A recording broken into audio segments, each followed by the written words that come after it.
Hey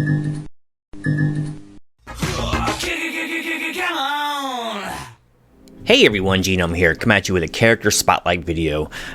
Recently, Scopes has announced that they're going to be running the Asteroid M event. It's been quite some time since Magneto's been up for grabs, so I figured I'd go ahead and do a character breakdown of him and let newer players kind of decide if they might want to go for him. So, let's get right out the bat here. Magneto is a villain, global controller, mutant, Brotherhood legendary. He's got a lot of different tags there. But, 9 times out of 10, you're going to see him on a Brotherhood team. And it's usually on Brotherhood 2.0. But today's hybrid, at least war meta, you can see him just about anywhere. But really, he just works so much better on Brotherhood 2. And the fact that not only does he work better, but he makes the whole entire team work better, it makes so much more sense to keep them together. And they're a really good war team, so you honestly just won't see him broke up too much. But Magneto does see some plug-and-play placement in different areas. Like, he used to be pretty big plug-and-play for Arena, actually, until basically Black Order took over. But, yeah, so he's a versatile character. And he is a leader of his team that you should not bother running without him. So he does have some positives, and he also has some negatives, though. So let's go ahead and get into his kit and talk about a little bit what he can bring to the table. First off, I have his ISO set at Raider. Nothing too fancy there. Take the extra crit damage and ability to crit it a little more often is nice and all, but like the ISOs don't make or break this character. He's really kit based, but use what fits the best, but that's where I got him right now. So, starting just right here in order, Magnetic Force is pretty nondescript. Actually does bigger damage than you might think it does, and it hits adjacent. So, not a bad ability. I wouldn't T4. In fact, there's none of his abilities I would T4 at this time. But you better get used to seeing this attack because you're going to be using it a lot. And that's kind of a shame because all it does is damage, and as much as you use this attack, it needs something else. It probably should have slow or something on this at least, but anyway, I guess I figured he was strong enough without that. So next up we have Polarized Beam. This is arguably his best move, believe it or not. I know that his ultimate is really what is associated with the character, but really this ability is sleeper good. It is so good. You basically, if you can get this on a tank on any team that doesn't have a cleanse, you're taking one character out of the fight for basically 2 turns, right? Unless they're Cull, who's actually doing some damage. None of the other tanks are going to do much for you when you hit them with this. So unless the tank has a self-clear or the team has some sort of a cleanse of some kind, this is going to really destroy a tank. And it's good against anything that relies on buffs, characters rely on buffs. It can even work on things like symbiotes, to kind of keep Anti-Venom from putting his evade up or whatever. Sometimes this will kick in too, depending if you get him down to half health or whatever. So it's just a really good move, and it's super effective against the team they counter the hardest, which is Shield, because you can use it against Shield. Security, couldn't think of the word there, which takes him completely out of the ballgame and it negates his passive completely. And there's no real cleanse to speak of for that either on that team. Or you use it to slow Coulson before he gets his ultimate off. That's not as big a deal anymore like it used to be. But so extremely good ability. It's too bad the cooldowns as long as it is, but it's awesome. Comes preloaded, it's ready to go. So usually you're going to either open with that or the ultimate, and there's not too many other circumstances where you won't. And finally, everyone knows his ultimate. His ultimate, I actually talked about Brotherhood a couple days ago, but ultimate, it blinds the entire team, which is really good against the AI. This is especially strong though because it pulls all the enemy team 2 steps together. So basically, they're all in a big clump. So any attack that hits adjacent, like is basically every move on the Brotherhood, by the way, will hit the entire team. This is what allows the Brotherhood's team or damage to ramp up because there's no real burst there outside of Juggernaut. But when you start getting Pyro involved and Toad involved and Blob involved and even Magneto's Basic involved, suddenly that attack goes hitting 2 to 3 characters every time is hitting all 5, not to mention any minions that might have been caught in there too, so it's exceptionally potent.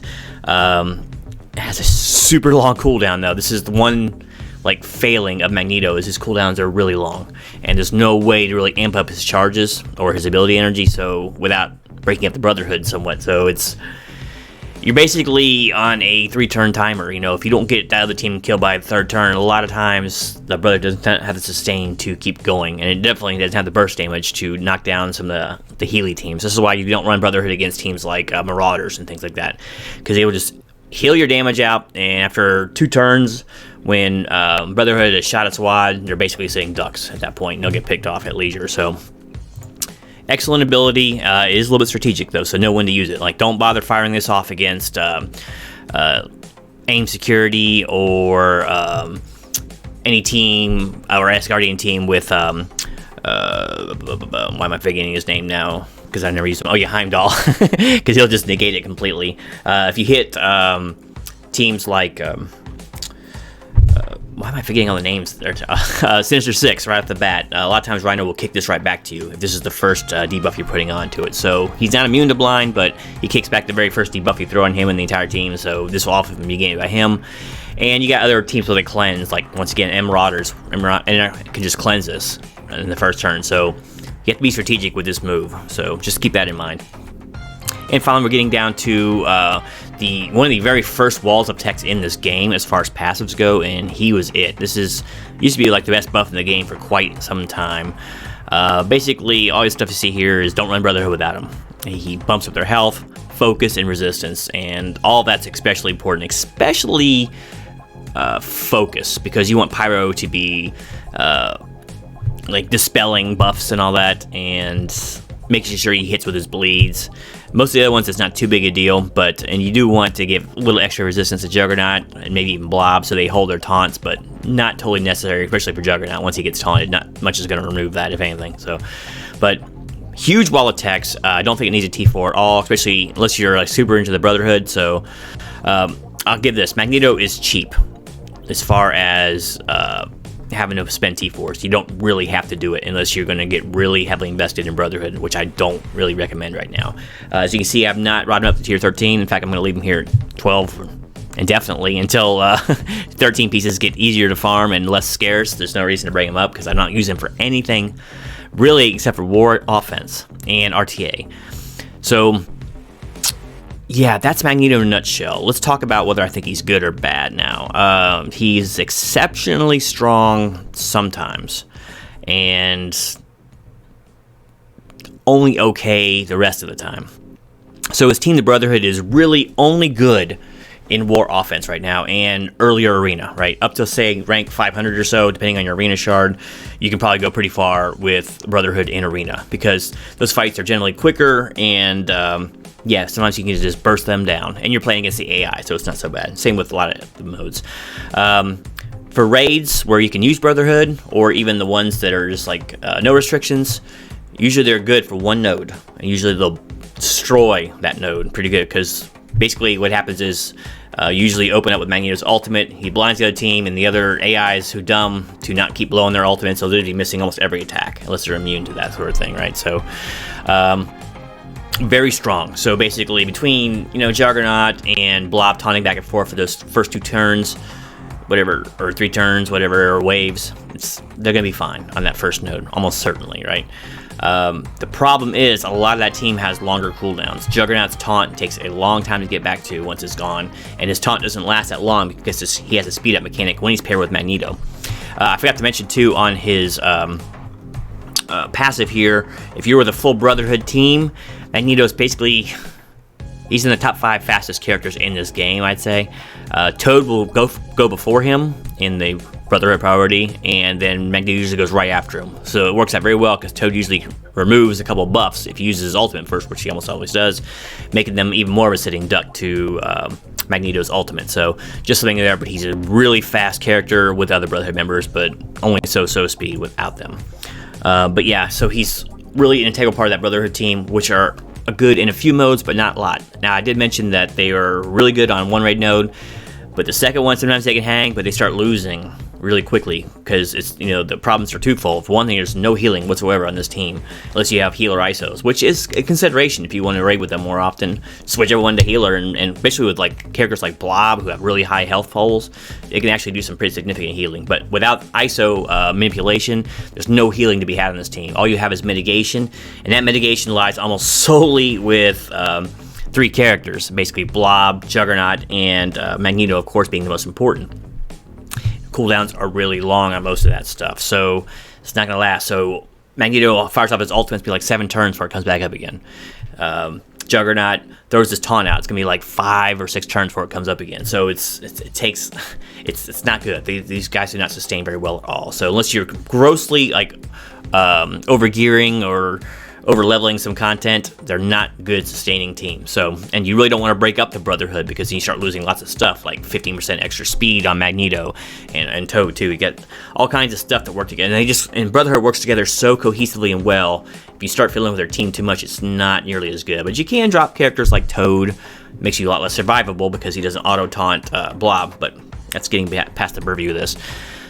Long story short, Magneto is exceptionally strong on Brotherhood, but Brotherhood is not exceptionally strong like in all facets of the game. They're not a great raid team. They're only a so-so arena team. They're an excellent war offense team, but you got to be selective with your targets. Remember, almost everything revolves around like, can the enemy team deal with Magneto in the first 1 or 2 turns, right? If they can, you usually want to look elsewhere. But you can take symbiotes too, by the way. They're very susceptible to Magneto, especially if you can lock down anti-venom a little bit. So yeah, good team, but not great, and certainly not a team that I think newer players need to worry about. So let's get into what I think is wrong with Magneto. I already kind of talked about that. Super long cooldowns. That's his Achilles heel. I guess he would be hardly too strong, but like Magnetic Vortex needs to have like it needs to cost like 4 if you really want to use him like a lot, or at least take 1 off there, or have some way of giving him charges, ability, energy, and then maybe he'd be more useful. But without that, it's not that much. Even Polarized Beam should be like on a 3-turn cooldown. He's a legendary character. Like Emma, all her cooldowns are super low, 3 I think, and then 4 is 4 on her ultimate the max. I have to look at her, but so his cooldown's way too long for a legendary character, so that really hurts their viability in a lot of things. And so that's it. I mean, he's really good other than that. His stats are nothing too amazing. Of course, once again, his stats get boosted quite a bit with the Brotherhood team. But, you know, outside of that, he's not, like, got a real high health pool. He has no real mitigation. He's just not that good in lots of different game modes outside of it. But, like I said, he's going to be a good plug-and-play character on a team full of other, like, rank 1 characters, but usually he's not going to be the all-star. Just depends, though. He comes in and out of favor of the meta. So I know I was kind of wishy-washy on that one, but I like him as a character. I think he's good, but he's no longer great. The game is kind of creeping him out pretty hardcore, but the fact that his team is still even slightly relevant does help speak to his potency, really, because without him, there's no team. So should the new player go for Magneto is the next question.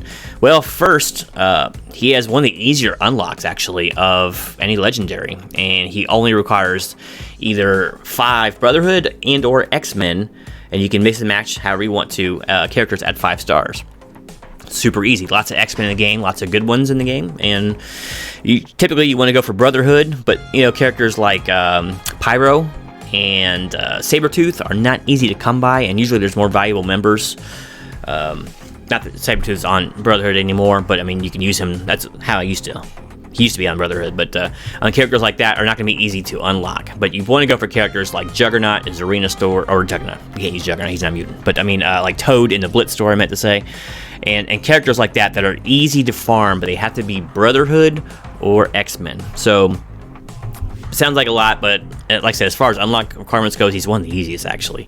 And it's cool because you don't have to solely go for some random mutant team, you know? You can actually go either gear totally towards Brotherhood or mix and match, which is probably what you're going to do. So, all that being said, easy unlock. Now, you have to ask yourself, though, what are you going for with this team? Like, I think there's a lot of teams and characters, and even other legendaries, that new players should be going for first. I don't recommend going for Magneto at all at first. I think you should game him naturally over time, and unless you're a super fan of him, but nothing he does and brings to your game is going to elevate you much past where you can get with other teams just as well, right? The only place where you could almost say that Brotherhood is mandatory is finishing up the Nexus campaigns, Nexus 8.7 through 8.9. You can use them on Villain 7.7 through 7.9 as well. I mean, that's fine. You have 3 different options. But with the Nexus 8.7 through 8.9, you can use Brotherhood. but you can also use X-Men, and I forget the other team on there. But so, honestly, I would say use the X-Men. Get Beast on there, especially if you've unlocked Phoenix. Go for it. It works really well with Beast, by the way, because they actually have some heal and sustain there, where the Brotherhood does not. Once again, they'll do pretty well in the first wave, maybe even 2 waves of NPCs, but after that, man, they run out of steam. You might not be 3-star and stuff, which is what you want to do. But if you want to unlock Do More, Brotherhood is one of the 3 options you can use. So, and not a horrible one, but outside of that, not really need it anywhere else. You do have some lanes in like the Gamma Raid, which also lets you use Brotherhood. Usually Brotherhood, X-Men, and once again, I forget the third team. Was it Avengers? Something like that. But so I use, usually I'll use Brotherhood on the first node that you can use them, and sometimes the second one, depending where my cooldowns are, and then I switch over to X-Men with Beast. I use the Uncanny X-Men because I like the sustain. But yeah, you don't need him anywhere else. And that's why I can't really recommend him for new players. I think he's a good character. He's worth getting it eventually, and who knows, how the meta shifts around. He may come back into favor again. But for now, I say don't worry about him. Get him naturally, and when you do, that's fine. But I really would say, and as far as earlier game legendaries, I'd say even Star-Lord would take precedence over Magneto, because you can use Star-Lord in other game modes a little more effectively, because he's a little more plug and play than Magneto is in certain instances, right? Energy is energy, and energy is right up there with speed as being king. So yeah, Magneto's a tough sell. I like the character, I like his kit, but I really don't recommend it for new players. But he is a good character, but just get him naturally as time goes by. So anyway, that turned a little bit longer than I wanted to, as my videos are wont to do. But yeah, hopefully this is helpful to you, and hopefully I'll see you with a shiny new Magneto in the indefinite future. Alright, so until next time, this is Genome, out.